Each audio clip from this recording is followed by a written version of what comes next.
Brains. Yes, that gray and white between your ears that matter. Arguably one of your most important assets. These brains have been responsible for some pretty amazing life improvements throughout the years. Like this, and yes, even this. Then came along human brains like these and gave birth to these brains, computer brains. Back then, as with any unfamiliar thingamajig, it was scary at first.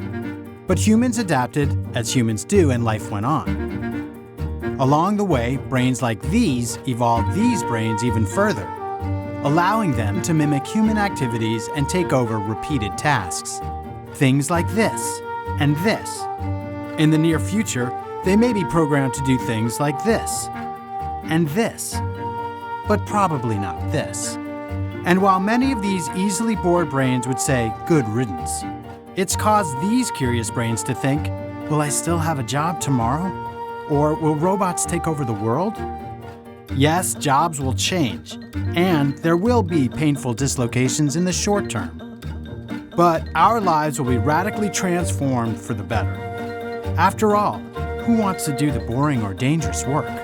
Not these brains. Instead, they'll be freed up to do the more important thinking. And these robot brains will get to do the more menial and mundane thinking.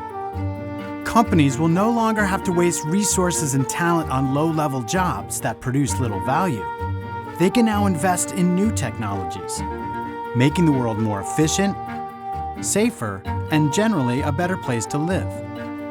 Yes, the cognitive era is upon us, and one thing's for sure, human brains aren't becoming obsolete anytime soon. They still need to invent and build these other systems, interpret their findings, evolve them, and keep them in line. Our brains will never stop questioning. For starters, what does all this automation mean? How do we plan for change?